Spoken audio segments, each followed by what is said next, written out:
Bom, vamos direto ao ponto. Nessa análise, a gente vai descobrir por que a maior vantagem no trading, especialmente para quem está começando, não é nenhum algoritmo supermoderno de inteligência artificial. Acredite se quiser, é a disciplina emocional centenária de um cara chamado Jesse Livermore. Para quem quer construir uma base sólida no mercado, a gente vai desconstruir hoje aqueles princípios que literalmente resistiram ao teste do tempo. E como a ideia aqui é ser uma verdadeira mentoria, é importante deixar uma coisa muito clara desde o início. A gente olha para trás e vê aquelas salas cheias de fumaça com as barulhentas máquinas de fita de papel dos anos 1900. Hoje, a gente tem telas silenciosas e algoritmos brilhando na nossa cara. Mas a grande verdade, o jogo não mudou nenhum centímetro. E por que não mudou?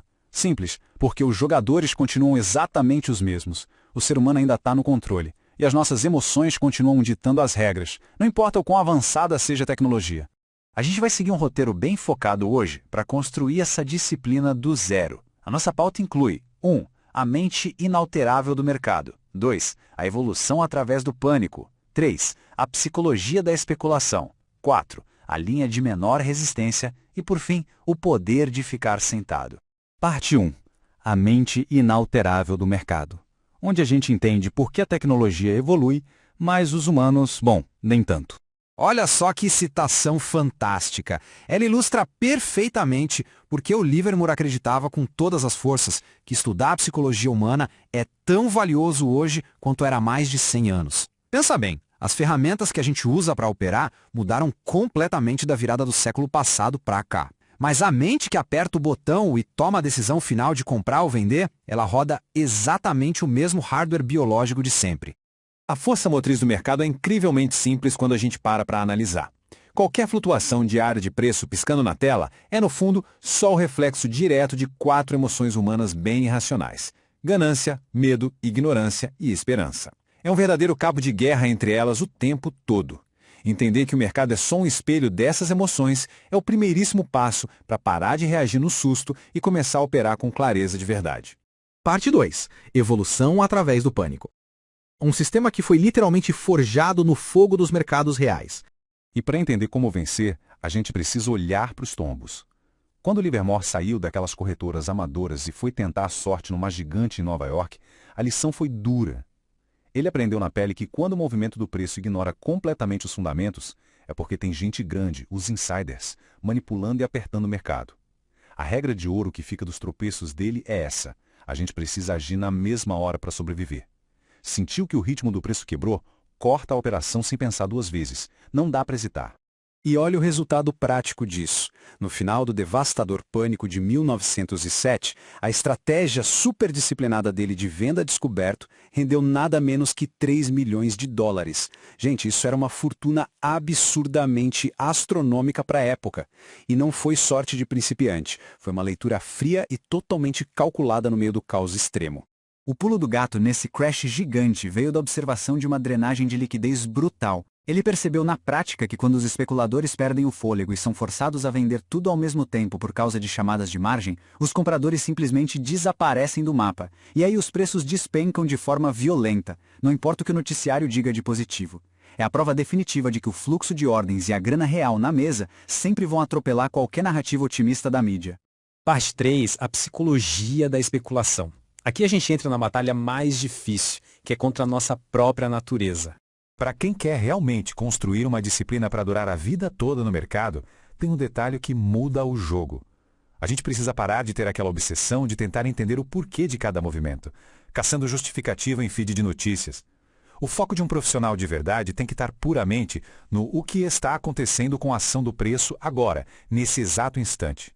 O mercado precifica as coisas muito antes de qualquer repórter conseguir redigir e publicar uma manchete.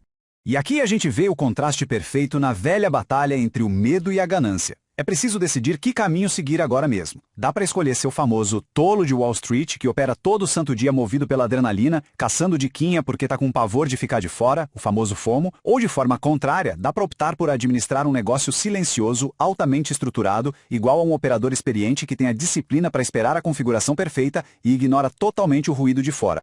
Parte 4. A linha de menor resistência. Ou, em outras palavras, nadando a favor da maré do mercado. O mercado é um gigante, e tentar bater de frente ou discutir com ele é perda de tempo e de dinheiro. A verdadeira maestria está na paciência de esperar quietinho até que essa tal linha de menor resistência fique desenhada de forma cristalina pelas próprias forças de compra e venda. Olha, só quando essa direção for confirmada sem deixar nenhuma ambiguidade é que a operação deve ser ativada, sempre acompanhando a correnteza. Dá uma olhada em como essa lógica de mais de um século se aplica direto nos softwares que a gente usa hoje. O caminho de alta traçado em verde e as quedas em vermelho mostram direitinho para onde a força está fluindo no curto prazo. A gente tira todo o achismo da jogada e foca puramente na matemática nua e crua da oferta e da demanda. E para fugir daqueles atalhos perigosos que sempre custam uma fortuna para qualquer novato, o ideal é seguir esse checklist super rigoroso de 3 passos. Tem que checar isso antes de colocar um único centavo em risco. Primeiro olhar o mercado macro, depois checar o setor daquela indústria específica e só então garantir que toda essa maré favorável está de fato empurrando a ação escolhida para frente. É exatamente o que a gente chama de operação em tandem na prática. Funciona assim. Digamos que o objetivo é operar um papel como a Chevron. Não dá para olhar só o gráfico da Chevron isolado e achar que está tudo certo. Tem que verificar se as grandes concorrentes diretas, tipo a Exxon, e o índice do setor inteiro estão marchando juntos, na mesma tendência. Sem essa confirmação em grupo, a operação fica arriscada demais. Parte 5. O poder de ficar sentado. Esse aqui, com certeza, é o teste definitivo da nossa disciplina de longo prazo. Pensa bem. Depois que a gente consegue entrar bem numa operação e o mercado confirma aquela linha de menor resistência com o lucro, a verdadeira batalha mental começa. A vontade de fechar logo a posição para botar aquele ganho rápido no bolso é quase incontrolável. Mas é fundamental resistir ferozmente a esse impulso. É um fato. Muitas fortunas deixam de ser feitas simplesmente por puro tédio ou por aquele medo repentino de ver o mercado devolver uma parte do que já estava ganho. Essa tabela é excelente para resumir a situação. Ela coloca lado a lado os comportamentos que destroem o capital e as regras rigorosas que preservam a nossa conta. De um lado, a mania terrível do novato impulsivo de segurar o prejuízo na esperança de um milagre e ficar clicando sem parar. Do outro, a gestão fria e calculada, cortar a sangria na mesma hora e deixar o lucro correr solto. É literalmente a diferença entre viver num caos emocional ou operar de forma estruturada. O grande aprendizado para carregar para sempre é que o mercado é um negócio que simplesmente não perdoa a arrogância. A verdadeira sobrevivência exige que a gente pegue o nosso ego e deixe pendurado lá fora antes de sentar para operar. A gente precisa aceitar com muita humildade qualquer veredito que o gráfico entregar no final do dia. Permanecer com a postura de um eterno estudante é o que garante a evolução sem ser engolido pelo mercado. Para fechar nossa análise de hoje, fica uma provocação pesada para o próximo pregão. As regras de base desse jogo foram desenhadas há mais de 100 anos e o desafio mental não mudou absolutamente nada. Quando o mercado testar a paciência amanhã, e ele vai testar, a reação vai ser motivada por aquele medo instintivo de um amador ou vai sobrar disciplina inabalável para simplesmente cruzar os braços, ficar sentado e aguardar? Para quem busca sobreviver e vencer de verdade, estudem os gráficos, respeitem a tendência e, o mais importante de tudo, dominem a própria mente.